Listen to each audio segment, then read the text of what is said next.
नमस्कार दोस्तों, इस वक्त हम जयपुर में हैं और बाहर की जो गर्मी है वो अप्रैल में मौसम के सभी रिकॉर्ड तोड़ रही है। मेरे साथ हमारे दो साथी हैं, तरुण शर्मा जो जयपुर के एडिटर हैं और मुकेता वाजपेयी जो भोपाल के एडिटर हैं। हम मौसम के मायाजाल पर नहीं बल्कि सियासत की बढ़ती गर्मी, तापमान और बढ़ती बेचैनी पर बात करेंगे। इसलिए महत्वपूर्ण है कि दोनों राज्यों में, राजस्थान और मध्य प्रदेश में अगले साल चुनाव हो रहे हैं और इस वक्त जब हम आपसे बात कर रहे हैं उस वक्त इन दोनों राज्यों में जो सियासी तापमान है, जो सियासी हवाएं हैं, बहुत गर्म है। हम जयपुर से शुरू करते हैं, राजस्थान से शुरू करते हैं, तरुण से, क्योंकि अगर हम सियासत के दायरे को यहाँ खोलें तो वो जो सबसे ज्यादा जो संघर्ष है सियासत का वो राजस्थान में है। मुख्यमंत्री अशोक गहलोत और सचिन पायलट के बीच का जो विवाद है, जो दरारें हैं, जो दीवारें हैं, वो लगातार ऊंची और चौड़ी होती जा रही है। आपको तरुण क्या लगता है कि क्या आने वाले दिनों में संघर्ष कुछ और बढ़ेगा कांग्रेस की मिलकर, और इस संघर्ष के राजस्थान में क्या मायने? नो डाउट सर, संघर्ष बढ़ना तय है, क्योंकि अभी पिछले दिनों लगातार जो सचिन पायलट जिस हिसाब से ताबड़तोड़ जो रैलियां कर रहे हैं उसको देख करके ऐसे ही लग रहा है कि वो पूरे चुनावी मोड में आ चुके हैं। आपने देखा होगा कि पिछले दिनों जैसी मुलाकातें हो रही हैं सोनिया गांधी के साथ लगातार होती जा रही है, बयानबाजियां हो रही हैं, तो ऐसा लग रहा है कि दोनों खेमों में सरगर्मियां बहुत ज्यादा तेजी से। लेकिन आपने एक चीज महसूस की है कि जिस वक्त सचिन पायलट की दिल्ली में मुलाकात सोनिया गांधी से हो रही थी, उसी दौरान उसी वक्त से मुख्यमंत्री अशोक गहलोत जयपुर में इशारा कर रहे थे केंद्र की तरफ और ये बताने की कोशिश कर रहे थे कि उनके जो विधायक हैं, जो खरीदने की 5-5 करोड़ 4 करोड़ की कोशिश हुई है, वो इस मुलाकात जो दिल्ली में सचिन पायलट की मुलाकात हो रही थी उसमें जयपुर में ये मैसेज मतलब आला कमान को देने की कोशिश कर रहे थे कि वो ये बताने की कोशिश कर रहे थे कि राजस्थान में हुआ क्या था। तो क्या लगता है आपको कि ये एक मैसेज था केंद्र को, आला कमान को?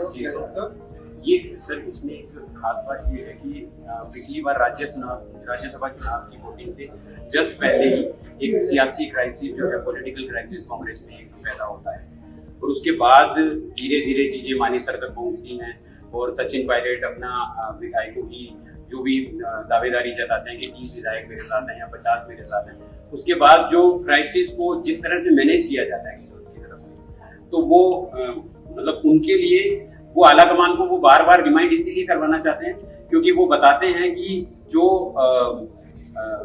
अनुभव है वो युवा जो है कहीं भटकाव की स्थिति में आ सकता है। लेकिन मैं बिल्कुल सहमत हूँ आपसे, लेकिन आप भोपाल से जयपुर को कैसे देखते हैं? आपकी पॉलिटिक्स को जयपुर में हम जिस पॉलिटिक्स को देखते हैं वो भोपाल उसको कैसे देखता है? भोपाल सिर्फ एक चीज में बहुत रिलेट कर पाते हैं जो भोपाल की पॉलिटिक्स और जयपुर की पॉलिटिक्स में है कि जैसे यहाँ पर सचिन पायलट और गहलोत को लेकर प्रोजेक्शन था दो चीजों का, वैसे एमपी में भी ये महसूस किया था कि सिंधिया और शिवराज का सेम कंपेरेटिव होगा, एज का हो, एक ग्लैमर लेवल का हो, जैसे सचिन पायलट के साथ जो ग्लैमर था वही ग्लैमर ज्योतिरादित्य के साथ जुड़ा है। तो वो दोनों चीजों को बहुत कंपेरेटिव चीजों में देखा जा सकता है कि एक पार्टी कोई भी हो, बीजेपी हो, कांग्रेस हो, लेकिन वो जो फंडा है या जो फॉर्मूला है वो शायद एक जैसा। तो क्या तो आपको भी लगता है कि जो शिवराज हो या मुख्यमंत्री अशोक गहलोत हो, दोनों के सामने जो सियासी मुद्दे हैं, जो मुश्किलें हैं, बराबर है दोनों? जैसे एमपी की तुलना में हम बात करें या राजस्थान की तुलना में बात करें? सर मुद्दे शायद अलग होंगे क्योंकि शिवराज का जो ग्राउंड कनेक्ट है वो बहुत अलग लेवल पे है, जो शायद गहलोत करेंगे क्योंकि वो बहुत लंबे टाइम बाद सरकार में है और शिवराज लंबे वक्त से सीएम रहे हैं। इस तरीके से राजस्थान में जो नेता बदलने को लेकर आवाजें उठती रही है और सचिन पायलट बहुत प्रभावी भूमिका में रहे हैं, इसी तरीके से एमपी में भी बीच बीच में आवाजें उठती रही है कि सीएम शायद बदला जा सकता है राजस्थान में। क्या कितना सच है और क्या आपको लगता है कि जब बदला जाए तो कौन से चेहरे हैं? सर अब एक ही साल बचा है, बदला जाएगा नहीं बदला जाएगा इसका बिल्कुल 50-50% का ग्राउंड से जो हमें रिपोर्ट्स मिलती है उसके हिसाब से तो बहुत 50-50% की शायद बदलेगी शायद नहीं बदलेगी। लेकिन जो आवाजें उठती रही है वो हर अगले 2 हफ्ते में हमने सुनी है, हर 2 हफ्ते में कोई एक नया कहानी आती है कि आज शायद इतना नाम आया है तो शिवराज को हटा दिया जाएगा, ये एक नया आ जाएगा। और उसकी बहुत लॉजिकल वो लोग डिस्क्रिप्शन भी देते हैं। जैसे कि रिसेंटली ये हुआ था कि पीएम मोदी एक राज्यसभा सांसद से मिले, मध्य प्रदेश के बड़वानी से आते हैं, 40 साल के यंग सांसद है सुमेर सिंह सोलंकी। तो एकदम से नाम आया कि सुमेर सिंह सोलंकी शिवराज की जगह लेने की सीएम बन जाएगी। उनको लेकर बहुत सारे आदिवासी फैक्टर और ये भी गिनाए गए, लेकिन इस तरह से वो कंटिन्यूस हमारे यहाँ भी इसी तरह से चल रहा है। वहाँ पे एक क्लियर फेस था यहाँ पे सिंधिया जब तक केंद्रीय मंत्री नहीं बने तब तक हमारे यहाँ पे यही माना जाता था कि अभी भी सिंधिया का नाम आ सकता है। तो इस तरह से नाम का पॉलिटिक्स एकदम सेम लेवल पे है। तो नेतृत्व बदलने की जो बातें होती है उससे कामकाज के और सरकारी कामकाज में काफी असर पड़ता है। जो ब्यूरोक्रेसी है वो थोड़ा अनकंफर्टेबल फील करती है। बिल्कुल सर। ऐसा लगता है कि जो चेहरा बदलने की जो राजस्थान में बार बार बात हो रही है उससे सरकार के कामकाज पर असर पड़ रहा है। 100% सर। कोविड मैनेजमेंट जिस तरह से गहलोत ने किया था, जब फर्स्ट वेव या सेकेंड वेव लगी थी, तो काबिले तारीफ था। वो केंद्र से भी उसकी तारीफ हुई थी। नरेंद्र मोदी प्रधानमंत्री हमारे, उन्होंने की है। तो जब भी उसी दौरान ही इनका जो पॉलिटिकल क्राइसिस कांग्रेस का हो गया था, तो वो काम कहीं ना कहीं प्रभावित होता है। कहीं ना कहीं दबाव की राजनीति आ जाती है। कहीं ना कहीं जितने भी विधायक हैं वो हावी होने की कोशिश करते हैं सत्ता दल पर, भले हम निर्दलियों की बात करें या कोई भी है।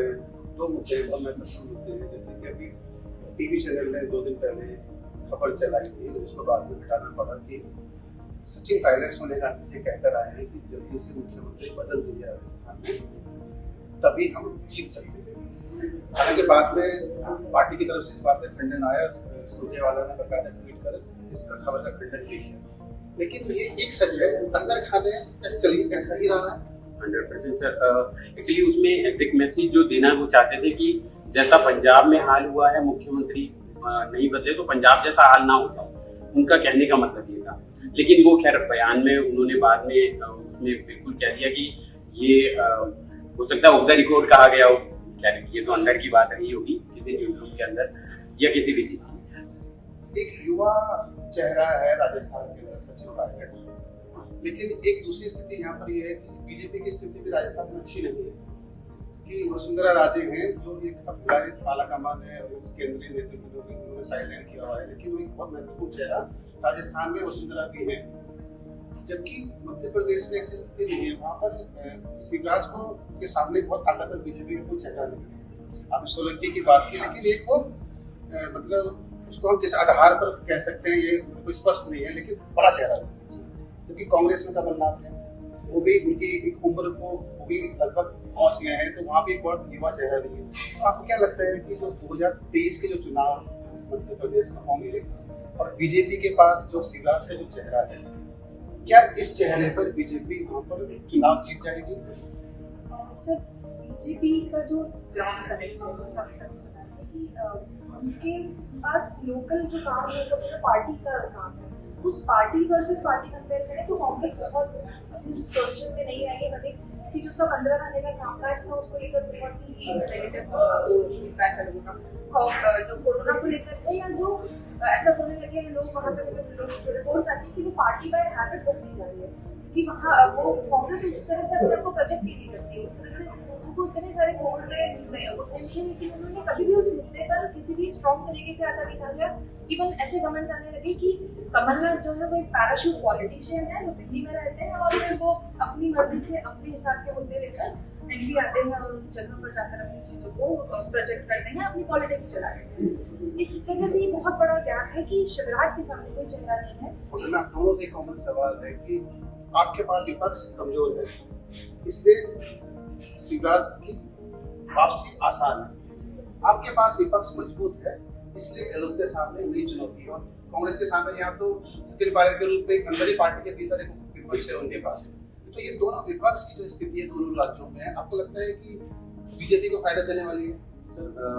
एक्चुअली क्या बीजेपी यूपी से जैसे ही उनका ये मॉडल सफल रहा है ध्रुवीकरण का, स्पेशली जो हार्ड इंडिविजुअल जो पार्टी लाइन रही है वो वहाँ पे सक्सेसफुल होने के बाद अब पूरे देश भर में आपने देखा होगा एक लहर चल रही है, भले वो शोभा यात्रा से लेकर के हो या हिंदू मुस्लिम बाहुल्य इलाकों में से शोभा यात्रा निकलने के दौरान पत्थरबाजी हो। तो वो ध्रुवीकरण जो धार्मिक तौर पर बांटने की जो चीजें हैं वो कहीं ना कहीं बीजेपी उसमें सक्सेसफुल हुई। तो वही मॉडल वो जो यहाँ भी लागू होना चाहता है। और हार्ड इंडिविजुअल ऐसा मुद्दा है जिस पर काम करने के बाद वोटों में वो कन्वर्ट हो। सिर्फ हार्ड हिंदुइज्म नहीं है, एक और चीज जो सर बोल रहे हैं कि लागू करने वाला, यूपी में जैसे हम एमपी की पॉलिटिक्स को यूपी से रिलेट करते हैं, आजकल जो यूपी में पॉलिटिक्स होती है वही शिवराज एमपी में लेकर आते हैं। बुलडोजर की बात हो, बुलडोजर हो या फिर लाउड स्पीकर, जैसे लाउड स्पीकर का हुआ तो हमारे यहाँ लाउड स्पीकर पे इंदौर में स्टार्ट हो जैसे आपका खरगोन का इशू था, इस तरीके से बीजेपी ने वहाँ पर एक मतलब स्टैंड लिया वहाँ भी, और ये मेरे ख्याल से जिस तरीके से उन्होंने यूपी के मॉडल को खरगोन में इस्तेमाल किया, जैसे आप बुलडोजर की बात कर रही, आपको लगता है कि खरगोन का असर 2023 के चुनाव पर पड़ेगा? खरगोन का असर पड़ेगा सर, क्योंकि वो कांग्रेस की बहुत जो चुनिंदा सीटें हैं प्रदेश में उसमें से कांग्रेस के रिप्रेजेंट है, तो उस सीट का बहुत ज्यादा इम्पोर्टेंट कांग्रेस को बहुत नुकसान होगा। और ये इसका पूरा इस उसमें परसेप्शन बनाया गया है कि हिंदुओं के खिलाफ जो हुआ वो हिंदुओं के खिलाफ, मतलब पूरी चीजों को इस तरह से उन्होंने बीजेपी ने अपने पॉलिटिक्स के लिए जैसे कि खरगोन की स्थिति सेम करौली की स्थिति में यहाँ पर भी बीजेपी ने इस तरह से प्रेजेंट किया कि हिंदुओं के खिलाफ है। जो बीजेपी का जो हिंदुत्व का जो एजेंडा है या उनकी जो पॉलिटिक्स है, जिसका जो कोर पॉलिटिक्स है, 2023 के चुनाव में ये बहुत फ्रंट फुट पे खेलने की बीजेपी इस पर आपको लगता है? सर आज ही हमारे पास एक रिपोर्ट आया है जो हमने इसको किया भी है कि बीजेपी और आरएसएस की स्टेट के रिव्यू करने के लिए बैठक हुई है दिल्ली में 2 दिन पहले। उसमें ये क्लियर है कि अगला चुनाव में पूरा हार्ड हिंदुत्ववाद पे लड़ना है।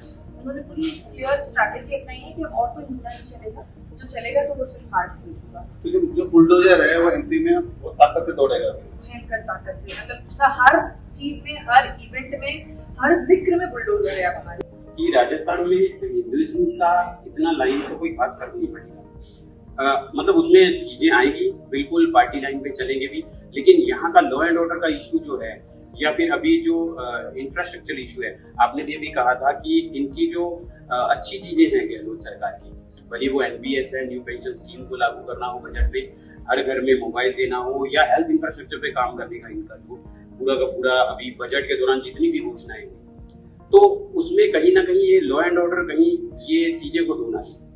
ऐसा माना जा रहा है कि अगर बीजेपी वसुंधरा राजे को मतलब भरोसे में नहीं लेती है, 2023 के चुनाव में उनको कोई बड़ी जिम्मेदारी नहीं देती है या उन पर भरोसा नहीं करती है, तो उनकी नाराजगी बीजेपी के लिए खतरनाक हो सकती है या काफी हद तक उनको नुकसान पहुंचा सकती है। इसका फायदा कांग्रेस को मिल सकता है। सर जो मेजर क्योंकि दोनों ही स्टेट्स की politics back to back same चल रही है, तो लेकिन सीएम चेहरा कोई है, लेकिन उनके पीछे बहुत सारे ऐसे बड़े चेहरे हैं जो इम्पोर्टेंट है। तो क्या ये पॉसिबल है राजस्थान की पॉलिटिक्स में कि वसुंधरा या सचिन पायलट को नजरअंदाज किया जा सके? बिल्कुल नहीं, चाहे वो बीजेपी हो चाहे कांग्रेस हो। अगर वसुंधरा को भरोसे में नहीं लेती बीजेपी, तो बीजेपी के लिए राजस्थान में अच्छी जीत संभव नहीं है। उनको भरोसे में लेना ही पड़ेगा और उनके बिना राजस्थान के पॉलिटिक्स के मायने बिल्कुल अलग है। इसी तरीके से आपने सचिन पायलट की बात की, सचिन पायलट को भी आपको बड़ी जिम्मेदारी राजस्थान में देनी होगी, क्योंकि उनके पास भी एक बड़ा वर्ग है जिसको आप खारिज नहीं कर सकते। भले ही वसुंधरा राजे और सचिन पायलट के बीच में सियासी राजनीतिक जमीन अलग अलग हो, जैसे आप उसको इस तरीके से भी देख सकते हैं जिस तरीके से शिवराज सिंह चौहान आपके हैं और सिंधिया। अगर आज 2023 के चुनाव में अगर आप बीजेपी को मजबूती के साथ अगर मैदान में जाना है तो सिंधिया को भी भरोसे में लेना पड़ेगा, क्योंकि क्योंकि आपके यहाँ भी सेम जैसे सचिन पायलट जैसे इशूज हमारे यहाँ, आपके यहाँ सिंधिया है। अगर आप सिंधिया को भरोसे में नहीं लेते हैं तो जीत की राह उतनी आसान एमपी में भी नहीं है बीजेपी। तो ये उसी तरीके से लागू होता है जैसे राजस्थान में सचिन पायलट है, आपके यहाँ सिंधिया है। ये कंटिन्यूअसली देखते भी आते हैं, क्योंकि जब भी मंत्रिमंडल की चीजें आती है तो उसमें सिंधिया वर्सेस शिवराज की कैलकुलेशन को जोड़ा जाता है। बजट आया है तो उसमें देखिए सिंधिया के मंत्रियों को क्या मिला, शिवराज के मंत्रियों को क्या मिला, तो ये सिंधिया को नजरअंदाज करना भी। और ऐसे यहाँ पर होता है कि जब मंत्रिमंडल विस्तार होता है या कोई बड़ी जिम्मेदारी पार्टी किसी को देती है तो यहाँ भी ये देखा जाता है कि वसुंधरा के गुट को कितना मिला और सचिन पायलट के गुट को कितना मिला, चाहे बीजेपी हो चाहे कांग्रेस हो। तो ये जो मतलब जो ये चेहरे हैं, खासतौर से क्या है राजस्थान की जो पॉलिटिकल जो जमीन है वहाँ चेहरों का बहुत महत्व है। सर एक क्वेश्चन मेरा इसमें आता है कि जैसे हम देखते हैं कि वसुंधरा क्योंकि अभी सीएम नहीं है, लेकिन उनमें जो अर्ज है उसको लेकर आप कोई नॉन सीएम पोजीशन पे तो उनमें कोई बदलाव देखते हैं? जो पहले वो जैसा मेरा एक सवाल है कि बिल्कुल, और नहीं सर, जो अभी बड़े चेहरे हैं, जो राज घराने की, राज परिवार के जो बड़े लोग हैं, वो अभी जमीन पर ज्यादा दिख रहे हैं। भले ही वो हम बात करेंगे आपके ज्योतिरादित्य सिंधिया की, यहाँ बुआ जी वसुंधरा राजे की, अगर उनकी बात करें तो दोनों इस बार मतलब उनका ग्राउंड कनेक्ट पिछले जो कार्यकाल के मुकाबले या पिछले जो विपक्ष में रहते हुए बीजेपी के उनकी जितनी इस बार काफी ज्यादा देखने को मिला। तो उसका मायने क्या है? महत्वपूर्ण है इस बात में कि चेहरे क्यों महत्वपूर्ण राजस्थान में वसुंधरा राजे और सचिन पायलट के चेहरे क्यों महत्वपूर्ण? इसकी वजह ये है कि यहाँ पर एक तीसरी सियासी जमीन भी है। अगर ये दोनों किसी रूप से बगावत करते हैं, सियासत में कुछ भी पॉसिबल है, तो एक तीसरी जमीन बहुत महत्वपूर्ण है। इसमें आपको ये समझना होगा कि 24 या 25 विधायक तो किसी दूसरी पार्टी से है या निर्दलीय है। अगर कोई मजबूत तीसरा गठबंधन जैसे हनुमान बेनीवाल है, उनके विधायक हैं, क्योंकि उनका पॉलिटिक्स का एक सीमित दायरा है, उसके बावजूद भी उनके विधायक हैं। तो जो सियासी जमीन इतनी मजबूत है राजस्थान के अंदर तीसरे मोर्चे के लिए। तो ऐसी लहर जो है वो आम आदमी पार्टी राजस्थान में 2023 में या हम 5 साल बाद की बात करें 2028 के लिए वो कितना खतरा होगी? राजस्थान में जैसे आपने कहा ना, मेरे ख्याल से चेहरे बहुत महत्वपूर्ण है। अगर आप कोई बड़ा चेहरा राजस्थान में लेकर आते हैं, उदाहरण के तौर पर कि वो उसका हनुमान बेनीवाल के साथ कोई समझौता हो जाता है, चेहरा मिल जाता है, या बीजेपी और कांग्रेस के जो नाराज गुट है, जो नाराज लोग हैं, वो उठकर आपके साथ चले जाते हैं और एक तीसरी ताकत के रूप में आपको सपोर्ट करने लगते हैं। तो ये तभी पॉसिबल है, मतलब आपका राजस्थान में, जब उनके साथ कोई बड़ा चेहरा जुड़ने के लिए राजस्थान में आपकी कोई जमीन नहीं है। वैसे आपका जो पूरा फोकस है वो हरियाणा की तरफ है, वो हिमाचल की तरफ है, क्योंकि उनको लगता है कि क्योंकि पंजाब में उनकी अब सरकार आ गई है, तो हिमाचल और हरियाणा दोनों को काफी कनेक्ट करते हैं आपसे, और उनका जो वैचारिक जो दायरा है वो इन दो राज्यों में काफी फैलता जा रहा है। तो राजस्थान में ठीक है, संभावना है, सिर्फ संभावना के तौर पर देखा जाना चाहिए। राजस्थान में आपका कोई फ्यूचर नहीं है। सर, हम पूर्वी राजस्थान की बात करते हैं। ERCP जो ईस्टर्न राजस्थान कैनाल प्रोजेक्ट जो है, जिसपे भी लगातार मांग उठ रही है कि इसको राष्ट्रीय एक प्रोजेक्ट घोषित किया जाए, नेशनल प्रोजेक्ट घोषित किया जाए। तो उसमें 13 जिलों की जो सीटें हैं, जहां पिछली बार भी पूर्व से ही सूर्य का उदय हुआ था, सत्ता के सूरज जो है पूर्वी राजस्थान से उदय हुआ था। तो अभी आपको क्या लगता है कि ये इशू कितना सही है, कितना वाजिब है, और क्या इस इशू के बेस पे क्या कांग्रेस रिपीट कर पाएगी खुद को? देखो, अभी की जो मौजूदा स्थिति है, मुझे लगता नहीं कि कोई भी गणित, सियासी गणित जो है बीजेपी के खिलाफ राजस्थान कि आपके दोनों बातचीत का निष्कर्ष, मैं इस निष्कर्ष पे पहुंच सकता हूँ कि चाहे MP हो चाहे राजस्थान, पॉलिटिकल जिस तरीके से राजनीतिक जिस तेजी से बढ़ रही है, गर्मी जिस तेजी से बढ़ रही है, सियासी गर्मी, 2023 के चुनाव में मुझे लगता है कि पहला फायदा है वो बीजेपी को जाता हुआ दिख रहा है, चाहे वो पायलट और गहलोत के बीच का संघर्ष हो या MP में कमजोर विपक्ष की वजह हो।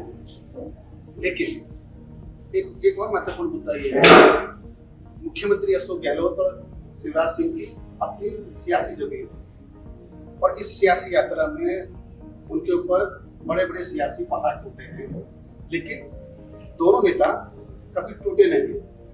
तो 2023 के चुनाव में हम देखेंगे कि जब चुनाव के रिजल्ट आएंगे तो दोनों के चेहरे हमारे सामने किस रूप में होंगे, ये हमारे सामने एक बड़ा और अच्छा अनुभव भी होगा। और जिस तरह हम समझते हैं और देखते भी आएंगे, राजनीति तेजी से बदलती है, तो कैसे बदलेगी ये 2023 के नतीजे आपको बताएंगे।